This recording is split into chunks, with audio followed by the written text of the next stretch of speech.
Créde, good morning. How are you? Hi Norm, much better than I was on Monday. Thanks a lot. Yeah, you sound like you've cleared up a bit, so that's great to hear. Yeah. All right. So I know today we are going to be talking about confidence, correct? Yeah, that's A- it. a- Yeah. And especially newer traders in here, if you haven't traded real live money, I would pay special attention to this one because I can affirm, I can attest to the fact that if you lose your confidence, you lose your ass. So take it away, Creda. Thanks for that intro, Norm. It really sells the idea of building your confidence. So, this is a really important topic, and it actually came from a suggestion on Twitter. So, to the tweet I put out last week. So, thank you for that. So, confidence in terms of trading, why do you need it? You need it to be able to make decisions quickly, which obviously is a really important skill in trading. You also need it to be able to get back on the horse when you've had a loss, when a trade's gone against you or a red day, and you need to be able to reset quickly. If you get stuck in the disappointment or the sense of failure or whatever it is that the loss brings up for you, then you're not going to actually show up with your best trading the next day or on the next trade. So confidence will help you to actually bridge that gap and reset to neutral. So it's really important. And it comes from a lot of different things. So it's important to understand that confidence is not just a personality trait that you're born with or that you're born without.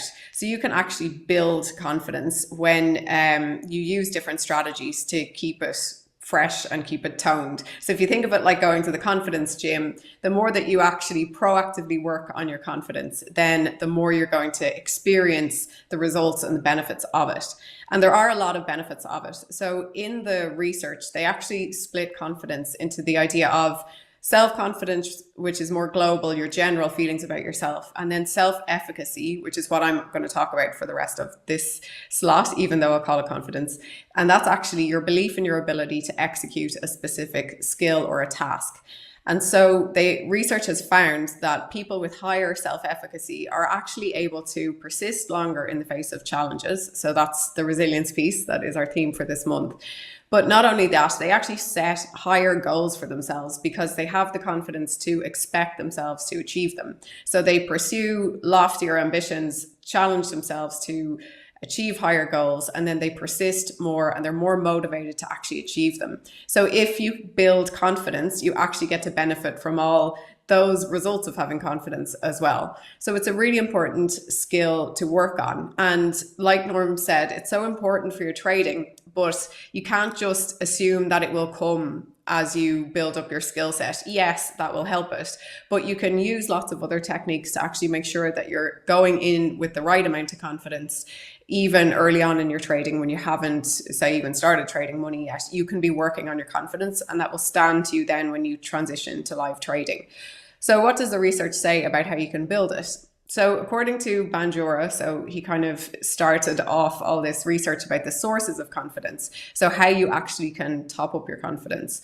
And there's four key sources. So it's helpful to understand from a research perspective what the theory side of it is, and then you can apply that in whatever way is personal to you and whatever resonates with you. So if you're going to be working on your confidence a lot, you want to be using techniques that you really enjoy and that resonate with you. So I'm going to explain how you can put these pieces of the puzzle together now. So the four sources of confidence. The first one is actually mastery experiences. And that is exactly what it sounds like. So accomplishing things and recognizing that you've accomplished them. So that sounds pretty straightforward, but how do you actually do that before you've achieved, the financial goals that you want to hit or before you're live trading? So if you set goals, so small achievable goals for yourself, and you set them on a daily basis, you're actually setting yourself up to experience mastery. So you set a small goal, maybe you try and only take A plus setups today and you actually stick to it. That builds your sense of mastery and that breeds confidence. So there's a skill to setting goals that will actually set you up for success. And that's especially helpful if you've had a loss or you've taken a knock in some way. If you can set a small achievable goal and then see yourself actually accomplish it, that will start to build back that confidence. So mastery experience is really important. The second one is vicarious experiences. And this just means seeing other people who are similar to you succeed.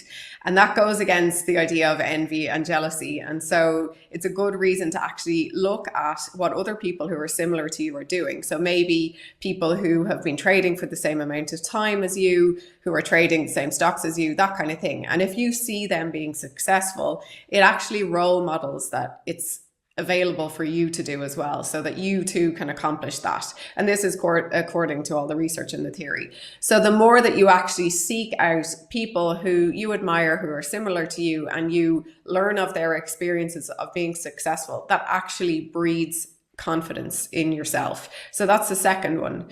The third one then is your emotional and physiological states. And that just means how you're feeling in yourself and actually how your body is feeling. And this links with the idea of getting yourself into the zone before you even start trading. So doing a bit of a warm-up, a pre-trading routine before you even sit down at the computer in the morning, to get yourself in the right emotional state and the right physiological state. So having enough sleep, feeling relaxed. Maybe you need to be feeling a little bit buzzed up. So maybe it's watching motivational videos before you come in to your trading. So getting yourself in that right state to perform, the state that works for you. So some people need to be a little bit calmer, more chilled out, and some people need to be a bit buzzed up before they go in. So knowing what that is for you, and then taking some practical actions to actually put yourself into that mode, that will breed confidence. It sets you up for success.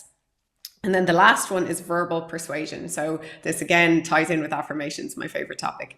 So if you actually tell yourself, so you give yourself self-talk cues, that can help you to build confidence. And they use this a lot in sport, where people use cues to execute skills properly as they're like, so a golfer might use a self-talk cue to help them hit the right shot, to swing the club correctly.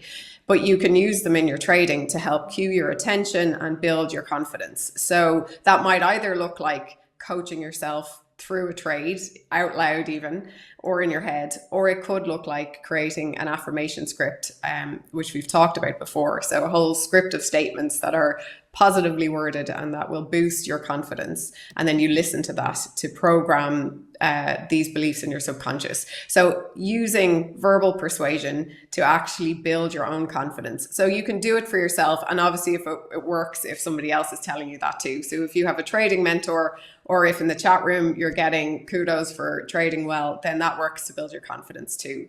So they're the 4 sources, but then how do you actually turn them into practical actions? So I'm going to give a quick example of each of those in a practical sense. And then you can actually take this idea and have a think about what might work best for you, what would resonate for you. And then the key is to actually consistently implement that technique until you see your confidence rising, and then keep going so that you can keep building your confidence. Because to me, you can never have enough confidence, really. So the first one, if we think of mastery experiences, we said you can set goals, but you can also reflect back on things that you've done really well. So reflect back on trades that went really well for you.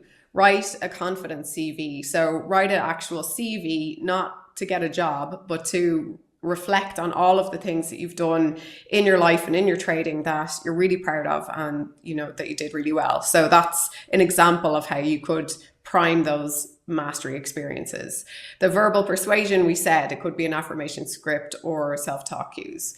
The physiological state, well, that could be watching YouTube videos, and somebody sent me wonderful YouTube videos of Cristiano Ronaldo's finest moments, and I have to say that was pretty motivational. So it doesn't even need to be trading related. It could be something that just puts you in a real positive mind frame, puts you in the right emotional state for your trading. So you'll know what that is for you. So you can watch those type of videos before you trade, and that will get you into the right emotional state. It could also be using meditation. So if you're someone that needs to be calmer and more chilled out, you could do a meditation before you start trading, and that could do the same thing. And then I've forgotten now which one I have left out there. Verbal persuasion. Oh, the vicarious experiences. So that also is, again, you could be talking to people in the chat room. You could be watching videos on YouTube. You're just seeking ways to remind yourself that it's possible for you to achieve these goals that you're aiming for. So there are some quick tips as to how to build confidence in your trading, and it's really worthwhile doing because it'll help you stay on track and recover quickly from mistakes. Créde, I love it. You're doing an awesome job in this segment. And just a reminder to everybody out there, I know she goes a little bit more in depth than Dr. Katz that preceded her in doing this. Just a reminder, she has her own playlist on the channel. So a day or so after we have these conversations, you can go back and review that and catch up on it if you feel like you could benefit from it. And Créde, the chat is just pouring through with thank yous and everything else from everybody. So thank you very much. We appreciate it. Great stuff. Thanks, Norm. Take care.